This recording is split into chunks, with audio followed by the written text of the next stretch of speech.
The concrete walls sweated in the underground chamber beneath Seoul. 40 men in expensive suits pressed their foreheads to the cold floor, trembling. Not one dared breathe too loudly. Horang Kang stood alone in the center, hands in his pockets, watching them grovel. He didn't need to speak. His presence, 6'4" of controlled violence wrapped in a tailored black suit, said everything. The scar above his left eyebrow caught the dim overhead light as he turned slowly, dark eyes assessing each man like a predator counting prey. "Stand," he said quietly. They scrambled up, eyes fixed on the ground. Fear had a smell. Horang had grown tired of it. His phone buzzed. Business in Busan. Another territory dispute. Another fool who thought challenging him was wisdom rather than suicide. He pocketed the phone without responding. A memory flickered, unbidden. 3 months ago. The restaurant with the crystal chandeliers.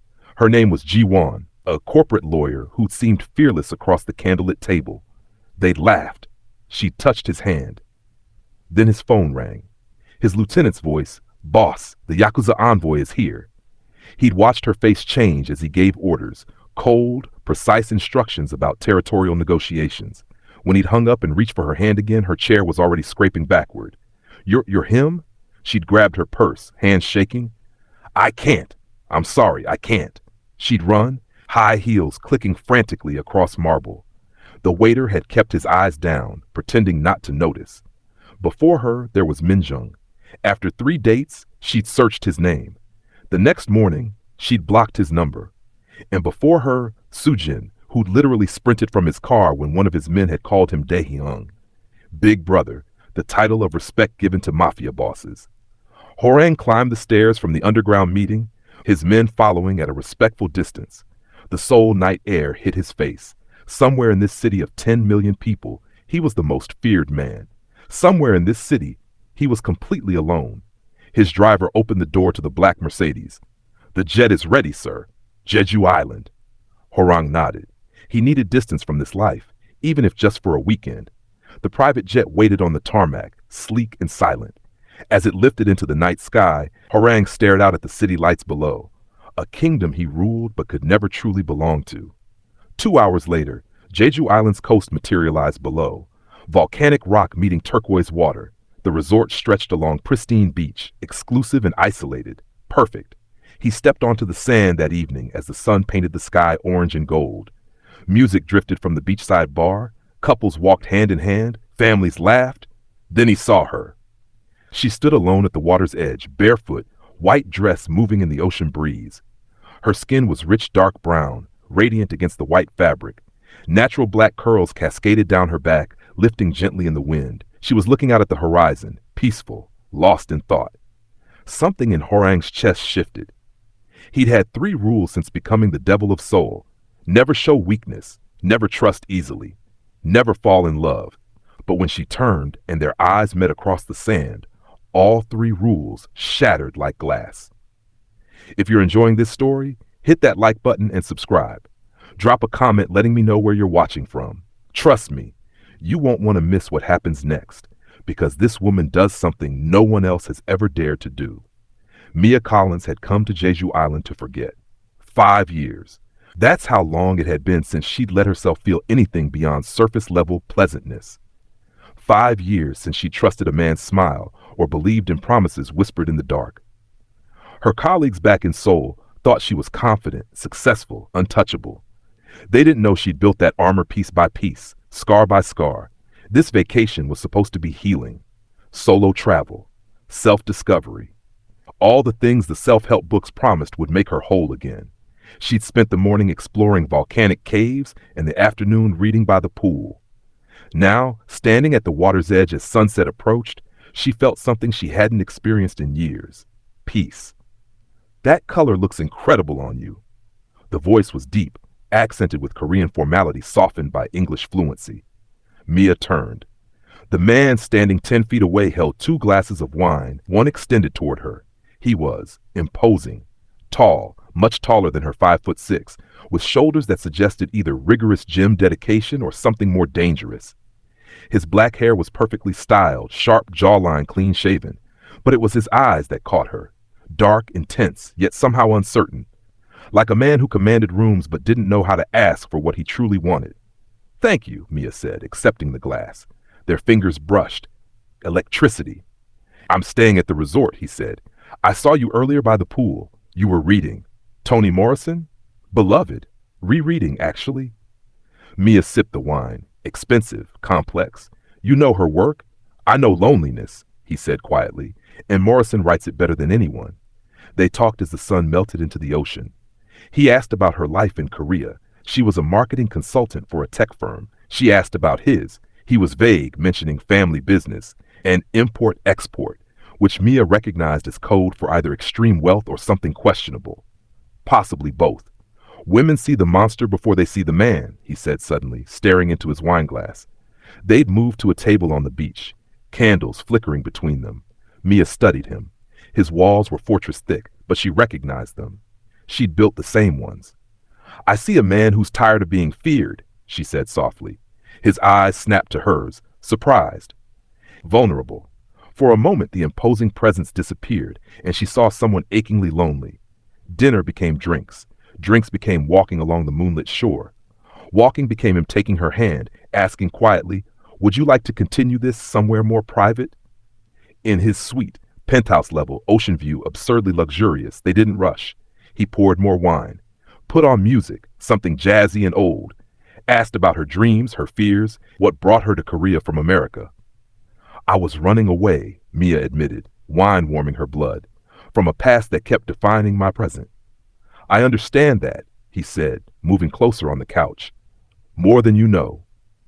When he kissed her, it was gentle first, asking permission, then deeper, desperate, like a man who'd been starving and finally found sustenance. They moved to the bedroom. His hands were surprisingly tender for their size, reverent as they traced her curves. You're so beautiful, he whispered against her neck. So perfect. Mia felt safe. It was bizarre, illogical, but she felt safe with this powerful stranger who probably had secrets dark enough to drown in. His body was heavily muscled, fighter's build, she thought distantly, but he held her like she was precious. Breakable. He killed her passionately, with fire burning his spine. He couldn't stop. He didn't stop. They both yearned for each other. She went slow and steady. He was so scared that she would run away like others. She didn't. He screamed just like that, filling the pace. Afterward, they lay tangled in silk sheets, ocean sounds drifting through open balcony doors. His finger traced patterns on her shoulder. What if this doesn't end? He asked quietly. What if tomorrow comes and we're still this? Mia's heart clenched. She wanted to believe, but experience had taught her that fairy tales ended when morning came. Then tomorrow comes, she whispered, and we see. He pulled her closer, face buried in her hair. Mia felt his heart beating against her back, fast, anxious. A powerful man afraid of losing something he just found. She doesn't know who I am, Horang thought, holding her as she drifted toward sleep. When she finds out, she'll run like all the others. They always run. But for tonight, in this moment, he let himself pretend that maybe, just maybe, this woman was different. Neither of them slept much. Both lay awake in the darkness, hearts full, wondering if reality would destroy what the island night had created. Outside, waves crashed against volcanic rock, relentless and eternal, like hope fighting against impossible odds. Dawn broke soft and golden across Jeju Island. Horang woke to his phone vibrating violently against the nightstand. He grabbed it quickly, not wanting to wake Mia, who lay curled against his chest, one hand resting over his heart. The screen showed his second-in-command's name. Horang's jaw tightened. They knew better than to call unless... He slipped from bed carefully, stepping onto the balcony. This better be critical, he answered in Korean, voice low. Boss, the Yakuza made their move.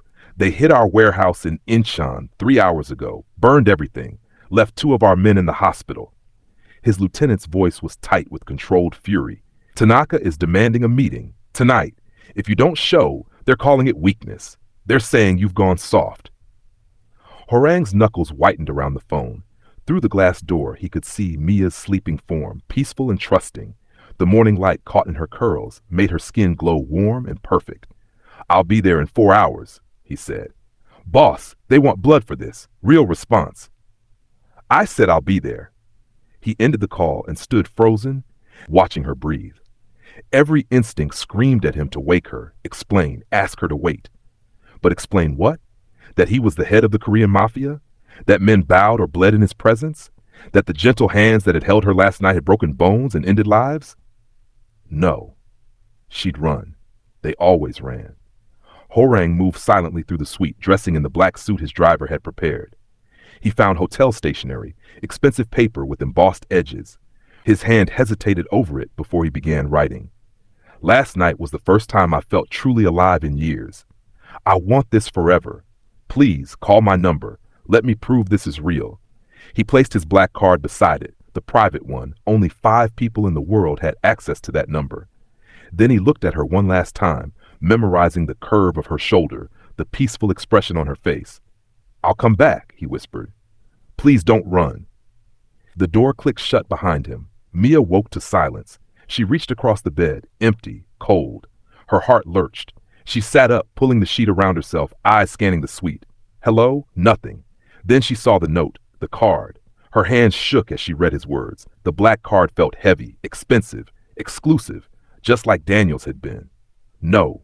The room tilted. Suddenly she wasn't in Jeju anymore. She was 23 again, standing outside a cafe in Busan. 5 years ago, Christmas Eve snow fell in fat, lazy flakes, covering Busan in white silence. Mia stood outside Cafe Blow, gift-wrapped box in one hand, pregnancy test in her coat pocket. Inside, through the frosted window, she could see Daniel laughing with a woman in a red dress. She'd been working 3 jobs to support them, washing dishes at a restaurant until 2 a.m., teaching English to elementary kids, cleaning offices on weekends. Her hands were raw, her body exhausted. But Daniel was in graduate school, and someone had to pay the bills. I'm building our future, he'd said, kissing her forehead. Once I graduate, everything changes. She'd believed him, skipped meals so he could eat, wore the same coat for 3 winters while he bought designer clothes for interviews, loved him with everything she had. Now she was pregnant, scared, hopeful. She pushed open the cafe door. Daniel looked up. His smile disappeared. Mia, what are you doing here? The woman in red looked annoyed. Is this the girl who cleansed your apartment? Mia's world cracked. Daniel, we need to talk. Privately. Outside, snow falling harder now, she told him. Showed him the test.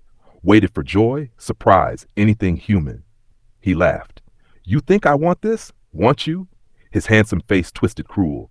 You're too poor for my future, Mia. I'm graduating in 3 months. I have offers from top firms. You think I'm dragging along a broke black girl and her baby?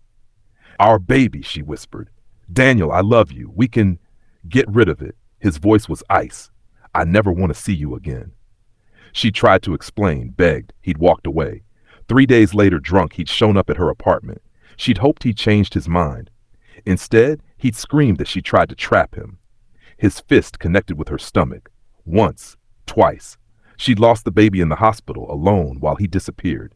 The police couldn't find him. His phone was disconnected. His apartment empty, like he'd never existed, except in the scars he'd left carved into her soul. Present, Jeju Island. Mia dropped the black card like it burned. Not again. She couldn't survive this again. Men who seemed perfect, who whispered promises, then vanished when reality demanded more than fantasy. She packed mechanically, tears streaming. The note mocked her from the table. I want this forever. Forever lasted until morning. It always did. She was in her rental car, halfway to the airport, when Horang's helicopter landed at the resort. He burst through the suite door, still in his black suit, eyes wild. Mia! Empty. Just the rumpled bed. The gift he'd bought her, a bracelet, still wrapped on the dresser. His note remained on the table, the black card untouched beside it.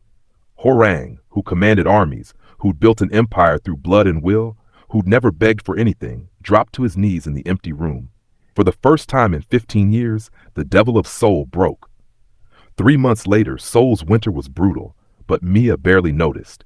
She threw herself into work with manic intensity, 16-hour days, weekend projects, anything to avoid thinking about the note she'd left behind, the phone number she'd memorized but never called. Her apartment was pristine, sterile, no photos, no memories, just work and sleep and the hollow space where something beautiful had almost existed. Across the city, Horang's empire expanded. He was colder now, more ruthless. His men whispered that the boss had changed. Negotiations that might have ended in compromise now ended in bloodshed. He smiled less, forgave nothing. Late at night, alone in his penthouse, he'd hold the bracelet he'd bought her, the one she'd never received. Sometimes he'd pull up the resort security footage on his laptop, just a glimpse of her laughing on the beach, alive and real. Then he'd close it, pour another whiskey, and remind himself that fairy tales were for children. The invitation arrived on thick cream cardstock. Seoul National University Business Department 5-year reunion. Mia almost threw it away. You should go, her coworker Jennifer insisted over coffee.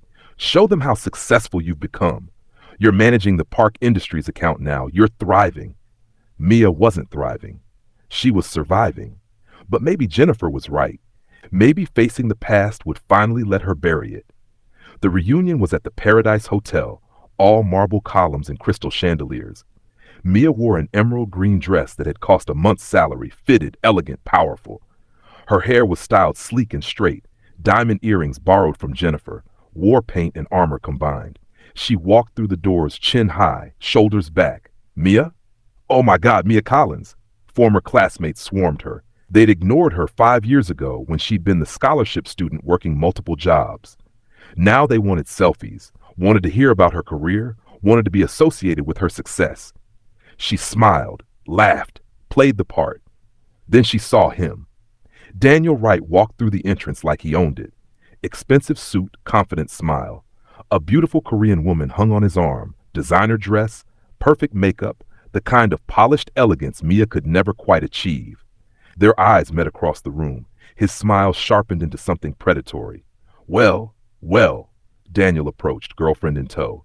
Mia Collins, still in Seoul? I thought you'd have crawled back to America by now. Mia's blood turned to ice. Daniel, it's been a long time. Has it? He looked her up and down with theatrical assessment. You look different, almost successful, playing dress up for the night? His girlfriend, she introduced herself as Yuna, studied Mia with barely concealed disdain. Oh, you're the poor girl Daniel used to date. He told me about you, how you tried to trap him with a fake pregnancy. The room tilted. Mia's hands clenched into fists. That's not what happened. Isn't it? Daniel's voice rose, drawing attention. Other alumni turned to watch. Phones appeared, recording. You were desperate, pathetic, thought a baby would make me stay with someone so beneath me. Daniel, don't. What? Tell the truth? He grabbed a glass of red wine from a passing waiter. Let me remind everyone who you really are. He poured it directly over her head. Wine soaked through her hair, her dress, dripping down her face. Mia stood frozen in shock as laughter erupted around her. Still nothing but a cleaner. Daniel crowed. That's all you'll ever be. Yuna pushed her, hard. Mia stumbled backward in her heels, hit a table, went down. Her dress tore. Glasses shattered around her. Stay away from my man, Yuna hissed. Mia tried to stand. Daniel's expensive shoe connected with her side. Remember when you begged me to keep that mistake? That trash baby? God, you were pathetic. The crowd circled closer, phones everywhere, recording, posting, laughing. Someone shouted, her baby daddy didn't want her trash baby. The laughter grew louder. Mia lay on the floor, dress ruined, body aching, wine burning her eyes. She was 23 again. Helpless, alone, destroyed. Her hand found her phone in her clutch. Her fingers knew the number. Had known it for 3 months. She dialed. 1 ring, 2. Mia, his voice, deep, concerned, real. Horang, her voice broke. Please, I need you. The warmth in his voice evaporated, replaced by something arctic and deadly. Where are you? She told him. Heard him moving, heard car doors, heard him giving orders in rapid Korean. I'm coming. Nobody touches you. Do you understand? Nobody. The call ended. Daniel didn't notice. He was posing for photos with Yuna, both laughing. Yuna was already posting to Instagram. Pathetic woman gets what she deserves. Karma is real. Stay in your lane. The video was going viral. Daniel had no idea that in 15 minutes, his entire world would end. 6 black SUVs screamed through Seoul's streets, traffic parting like water before a shark. In the lead vehicle, Harang sat perfectly still, but his second-in-command had never seen this expression on his boss's face. Cold fury barely contained beneath surgical calm. Boss, we're 2 minutes out, his lieutenant said nervously. How do you want to handle? I handle it. Harang's voice could have frozen blood. You secure exits. Nobody leaves. The men exchanged glances. They'd followed Horang through territory wars, through brutal negotiations with Yakuza and triads. But this was different. This was personal. Inside the Paradise Hotel ballroom, Daniel was holding court, recounting his triumph to a circle of laughing alumni. Mia still sat on the floor where she'd fallen, wine-soaked and trembling, ignored now that the spectacle had ended. Then the doors exploded inward, wood splintered. Hinges tore from marble walls. Daniel's laughter died mid-sentence as armed men in black tactical gear flooded the room. 10, 15, 20 of them, fanning out with military precision, blocking every exit. The crowd screamed. Phones clattered to the floor. Someone tried to run. A hand caught their collar, slammed them back, and through the shattered entrance walked death itself. Horang Kang moved with terrifying purpose. Black suit immaculate, not a hair out of place. But his eyes, God, his eyes were empty of everything human.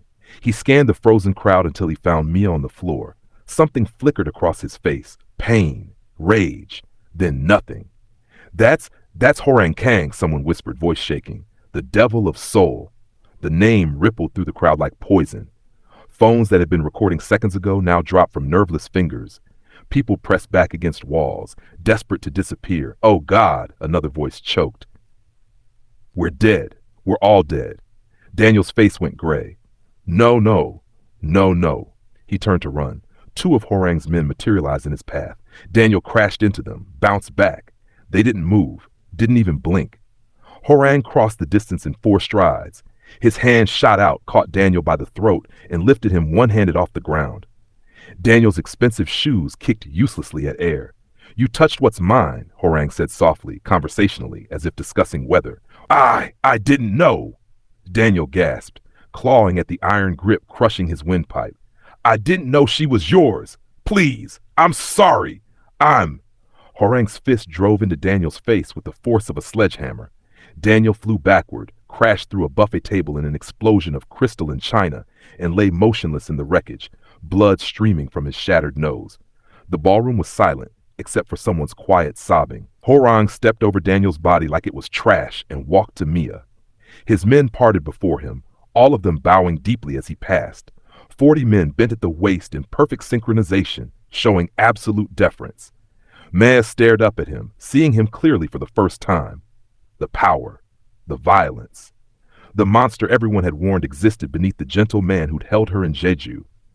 He knelt, removed his suit jacket with careful precision, and draped it around her trembling shoulders. Then he lifted her effortlessly into his arms, bridal carry, as if she weighed nothing. You're safe now, he murmured against her hair. He turned to face the crowd, Mia cradled against his chest. When he spoke, his voice carried to every corner of the silent room. Silent room.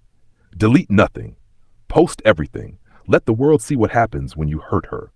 Then he walked out, carrying her through the shattered doors, his men falling into formation around them.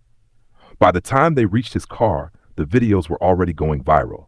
The footage was everywhere.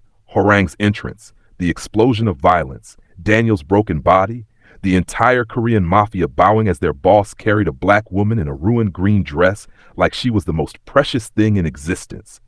Comments flooded in by the thousands. Holy shit, that's the Horang Kang. He never shows his face publicly. She must be incredibly special. He just revealed himself for her. Did you see how gently he held her? This man is in love. We're trending worldwide. Devil of soul, she different. Yuna, Daniel's girlfriend, stood frozen in the wreckage of the ballroom, phone shaking in her hand as she read the comments identifying exactly who they'd attacked. We humiliated the Korean mafia boss's woman, she whispered. Oh God, what have we done? In the back of the SUV, tinted windows blocking the flash of paparazzi cameras, Mia finally found her voice. Who are you really? Horang didn't look at her, jaw tight, staring straight ahead. The monster women run from. I told you that night in Jeju, women see the monster before the man. The convoy sped through Seoul, police cars mysteriously absent, traffic lights somehow all green. Mia's voice trembled. You're the head of the Korean mafia. Yes, you've killed people. His silence was answer enough. Why didn't you tell me? Now he looked at her, and the emptiness in his eyes was devastating. Because I wanted one night where someone looked at me and saw a man instead of a weapon, and you gave me that. Then you ran anyway. I was scared. Everyone's scared of me. You weren't supposed to be. His voice cracked. Except you didn't run in Jeju. You ran the morning after. Why? Mia's hand rose, shaking, and touched his scarred face. He flinched like she'd struck him. Because I saw you before I saw the monster, she said. I saw the lonely man holding wine glasses, the one who quoted Toni Morrison and whispered promises in the dark. I saw you, Harang, and that terrified me more than any monster ever could. His eyes closed. A single tear traced down his cheek. Don't run again, he whispered. Please. I can't survive you running again. The SUV pulled into an underground garage, armed guards everywhere. The concrete walls of his world closing around them both. 72 hours later, Seoul woke to chaos. 23 people who'd attended the reunion found police at their doors. Routine questioning about tax irregularities. 7 lost their jobs by lunchtime. Termination letters citing moral turpitude violations. 3 university students received expulsion notices for conduct unbecoming. The phones that had recorded Mia's humiliation, confiscated by authorities for evidence in an ongoing investigation that would never actually materialize. Parents received anonymous packages containing proof of their children's cruelty.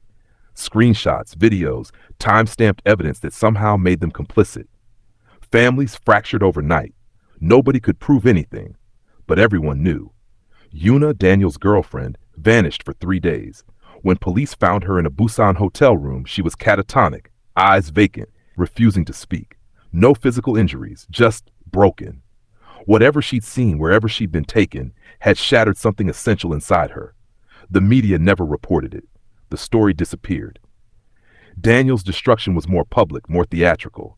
His bank accounts froze, tax investigation. His investment firm partners withdrew mysteriously, citing incompatible values. Then the leak started, affairs with clients, embezzled funds, forged documents. Every secret, every lie, every crime exposed simultaneously across financial news networks. By day 3, Daniel Wright was unemployable, broke, and facing multiple lawsuits.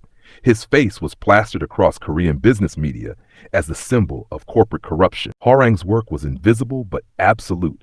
Not a single thread traced back to him. In Harang's penthouse, floor-to-ceiling windows overlooking Seoul, Mia sat surrounded by newspapers and tablet screens, reading about the systematic destruction of everyone who'd hurt her. Her hands shook. Harang, this is too much. She looked up as he entered, coffee cup in hand, dressed casually in black slacks and a white shirt. You're destroying lives. They destroyed yours. He set the coffee down, expression neutral. That doesn't make this right. Mia stood, gesturing at the screens. These people have families. Yuna is traumatized. Students are losing their education. You've ruined. They ruined you. Horang's control finally snapped. They beat you, humiliated you. That bastard killed your child and laughed about it in front of cameras. What did you expect me to do? Nothing.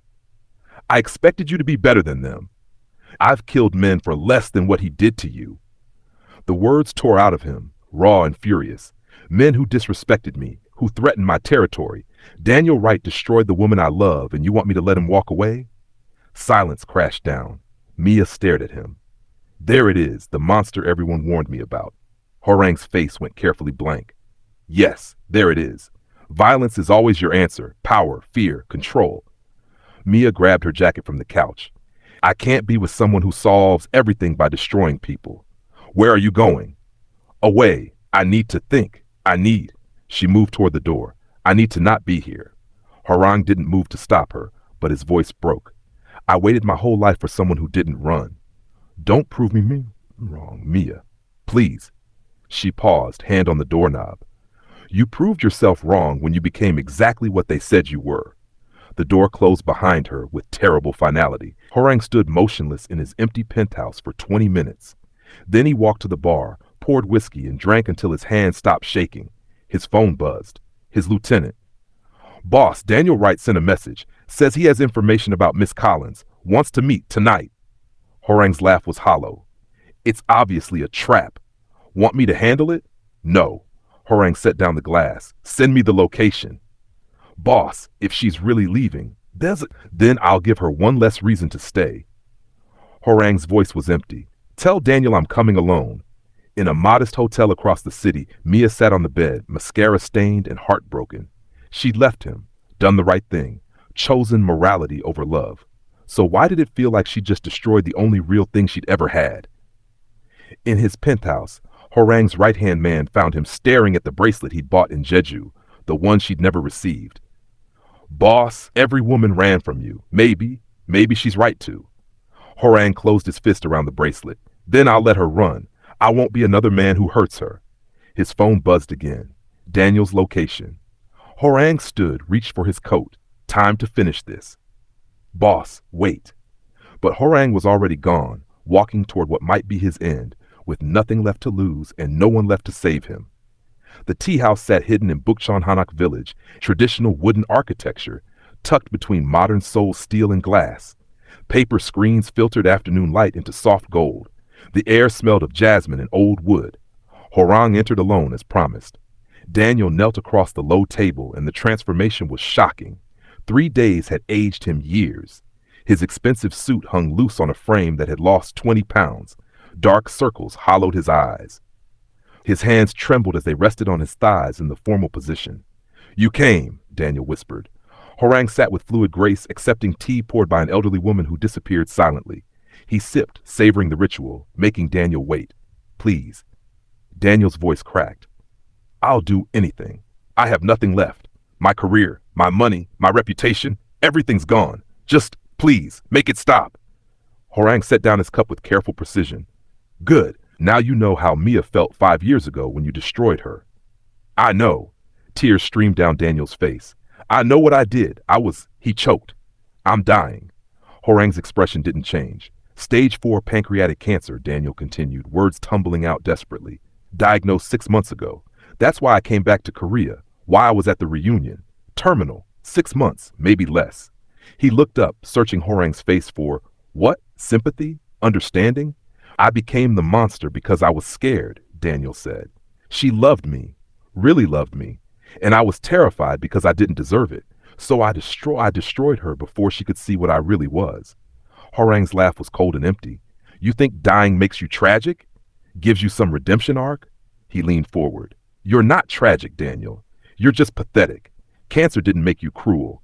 You were always cruel. It just gave you an expiration date. Then kill me! Daniel's voice rose. End it. You've taken everything else. No. Horang stood smoothly. I don't kill. I let people live with what they've done. You'll spend your last 6 months watching Mia thrive with a man who actually deserves her. That's your punishment. Consciousness. Memory. Regret. He moved toward the door. Daniel's hand shot out, grabbed Horang's ankle. Wait, I know why she left you. Horang froze. Her friend Jennifer. Mia called her from the hotel. I heard Jennifer talking about it at the reunion before.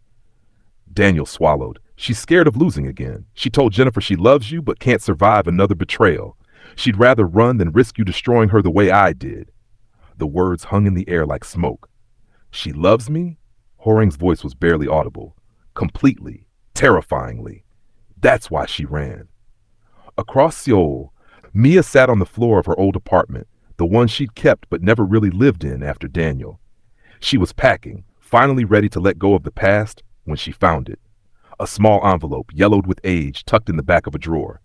Inside, an ultrasound photo. 12 weeks. A tiny bean-shaped shadow that had been her whole world for 3 perfect months before Daniel's fists had ended everything. Joy, Mia whispered, tracing the image with shaking fingers. I was going to name you Joy. The grief crashed over her. 5 years of carefully contained pain breaking free all at once. She sobbed, holding the photo to her chest, mourning not just the baby, but the woman she'd been before Daniel had taught her that love meant destruction. Then, through her tears, clarity came. Horang hadn't hurt her. Horang had protected her. For the first time in 5 years, someone had stood between her and the world's cruelty. Someone had made them pay. Someone had looked at her broken and bloodied on a ballroom floor and decided she was worth burning his anonymity for, just like no one had protected her before. Oh God, she breathed. What have I done? She grabbed her phone with trembling hands, dialed the number she'd memorized 3 months ago. 2 phones rang simultaneously. In the tea house, Horang's hand went to his pocket. In the apartment, Mia pressed the phone to her ear. Horang! Mia! They spoke at once, then laughed, broken, desperate sounds that were somehow also hopeful. Where are you? Mia asked, already grabbing her jacket. Finishing what should have been finished 5 years ago. His voice softened. Where are you? Coming to you. Harang, I'm sorry. I was wrong. I was scared and... Come to me, he interrupted gently. Let me show you what real love protects. My headquarters. I'll send a car. No. Mia was already running for the door. Give me the address. I'm coming now. Behind Horang, Daniel watched this dangerous man transform, shoulders relaxing, face softening, eyes actually glistening with tears. She's coming back to you, Daniel said quietly, even knowing what you are. Horang ended the call, pocketed his phone. At the door, he paused. What happens to me now? Daniel asked. Horang looked back, and for the first time there was something almost like pity in his eyes. You live, every single day, remembering the woman you destroyed and the man she chose instead. You watch us be happy while your body fails you. That's your punishment. You get to see what real love looks like, right before you die alone. The door slid shut. Daniel knelt in the empty tea house, surrounded by the jasmine-scented peace, and finally understood. Death would be mercy. Living was the real punishment. Outside, Horang's phone buzzed. I'm in a taxi. 20 minutes. He smiled, genuinely smiled, for the first time in 3 days. 20 minutes until his world made sense again. Mia's taxi pulled up to a building that didn't match its neighborhood, modern, imposing, with tinted windows that revealed nothing. 2 men in black suits flanked the entrance. She stepped out, and they bowed immediately. Miss Collins, we've been expecting you. The lobby was marble and steel, security cameras everywhere. More men in suits lined the corridor as she walked, each bowing deeply as she passed. Daehyung is waiting, one murmured respectfully. Daehyung, Big Brother, the title of absolute authority. They led her to an elevator that required a fingerprint scan. Up, up, up, the numbers climbing until they reached a floor that wasn't marked on the panel. The doors opened to a massive office space. Floor-to-ceiling windows overlooked Seoul's glittering skyline. Dark wood furniture, expensive art, and 50 men in black suits standing at attention. At the far end, silhouetted against the windows, stood Horang. He turned. Their eyes met. For a heartbeat, neither moved. Then Mia ran. They collided in the middle of the room, desperate, passionate, real. His arms wrapped around her like he'd never let go, her face buried in his chest, both crying openly, not caring who saw. I was ready to let you go, Horang whispered into her hair. If that's what you needed, I was ready. And I was ready to run, hands framing his face. But I'm tired of running, tired of letting fear make my choices. His men watched in absolute silence, witnessing something unprecedented. Every woman ran from you because they saw the monster first, Mia said, voice clear and strong. I saw the man who wrote me a love note, the one who held me like I was precious. I saw you before I saw what you do. And that terrified me because Daniel made me believe love was just cruelty in disguise. Horang's jaw clenched. Mia, let me finish. She smiled through tears. You're not Daniel. You protected me, avenged me, showed the world I mattered to someone powerful enough to burn everything down for me. That's not cruelty. That's love. To the shock of every man in the room, Horang dropped to one knee, not in proposal, but in submission. The devil of Seoul, feared across Asia, kneeling before an American woman with mascara-stained cheeks. I've commanded armies, he said quietly, built empires through blood and strategy, survived wars that killed better men, but I've never been brave enough to be vulnerable, to let someone see past the armor, until you. Mia pulled him to stand, refusing to let him kneel. I don't need you to be perfect. I need you to be real. The man who loves Toni Morrison, who whispers promises in the dark, who protected me when no one else ever did. Horang reached into his desk drawer, pulled out a folder, medical records with Daniel's name. He has 6 months, Horang said, terminal pancreatic cancer. His body will punish him more than I ever could. He handed the folder to Mia. I wanted to kill him. God, I wanted to, for you. But you taught me something. Living with regret is worse than dying with revenge. Mia looked at the records, then at Horang. Let him live. Let him watch us be happy. That's the best revenge. She turned to face the room full of dangerous men, all watching her with wary respect. Your boss is feared across Korea, Mia said clearly. Respected, powerful, but the man I love, he's kind, gentle, human, and he's mine. She looked back at Horang. Show me your world. All of it. Every dark corner. Every dangerous deal. I'm not running. Not ever again. Horang pulled her close, kissed her forehead.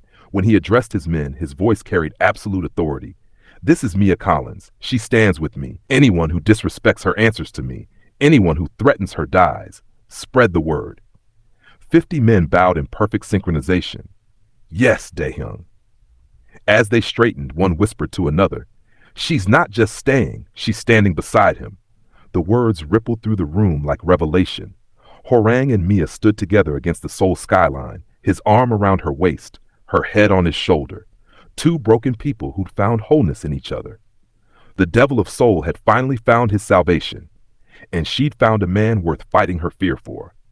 6 months later, Seoul had learned to whisper a new name with the same reverence they used for Horang Kang, Mia Collins. She sat in strategy meetings now, the only woman in rooms full of dangerous men, and they listened when she spoke. Not because they feared her, but because she'd earned something rarer, their respect. She'd learned Korean with dedication that impressed even Horang's oldest lieutenants, speaking it now with only a slight American accent that made it distinctly hers. But her real work happened outside those rooms. The foundation she'd started, New Joy Center for Domestic Violence Survivors, had opened 3 shelters across Seoul. Funded anonymously by Horang's empire, staffed by people who understood that sometimes survival meant starting over with nothing but courage. Horang had changed too. His men noticed it first. The way he smiled more, genuine expressions that reached his eyes. Negotiations that once ended in violence now ended in compromise. He still commanded absolute authority, but the cold brutality had thawed into something more measured, more human. She's made him soft, one lieutenant said. She's made him better, another corrected. In a private hospital room across the city, Daniel Wright lay dying exactly as Horang had promised, conscious, remembering, regretting. The television showed a charity gala, camera flashes, beautiful people in expensive clothes, and there, center screen, Horang in a tailored tuxedo, Mia radiant in red, both laughing at something private and perfect between them. That's a beautiful couple, his nurse said, adjusting his IV. Daniel's voice was barely a whisper. She was mine first. The nurse glanced at him with something like pity. Doesn't look like she ever really was, sir. That night, alone in the sterile room with machines beeping their steady rhythm, Daniel Wright closed his eyes and didn't open them again. No visitors, no tears, no one to mourn him, just regret, eternal and complete. Jeju Island looked exactly as it had 6 months ago. Same pristine beach, same turquoise water, same sunset painting the sky in impossible colors. Mia stood at the water's edge in a white dress, barefoot in the sand, wind lifting her natural curls. Horang approached from behind, wrapped his arms around her waist, rested his chin on her shoulder. Every woman ran, he said softly. Why didn't you? Mia leaned back into his embrace, watching waves crash against volcanic rock. Because every woman saw your size and thought monster. I saw your size and thought protector. She turned in his arms to face him. Every woman ran from what you could do to them. I ran toward what you could do for me. Horang reached into his pocket, pulled out a small velvet box. I've been carrying this since the day you left. Bought it that morning before everything fell apart. Inside, a diamond ring, elegant and simple, perfect. Marry the monster, he said, voice breaking slightly. Mia laughed, joyful, free, completely certain. I'm marrying the man. He slid the ring onto her finger as the sun touched the horizon, setting the ocean on fire with gold and crimson light. They kissed as waves crashed around their ankles, 2 silhouettes becoming one against the dying day. They said she was crazy. They said she'd regret it. They said no one stays with the devil. But Mia Collins wasn't no one. She was the one. The only woman who saw past the size, the fear, the power, and found a man worth standing beside. In a world that runs from danger, she ran toward love. And the most feared man in Korea finally found peace in the only arms brave enough to hold him. As darkness fell over Jeju Island, Horang and Mia remained on the beach, holding each other like they'd never let go. The waves kept crashing, the stars emerged one by one, and 2 broken people, made whole by finding each other, stood together against the infinite ocean. Finally home. Finally safe. Finally, impossibly, perfectly loved.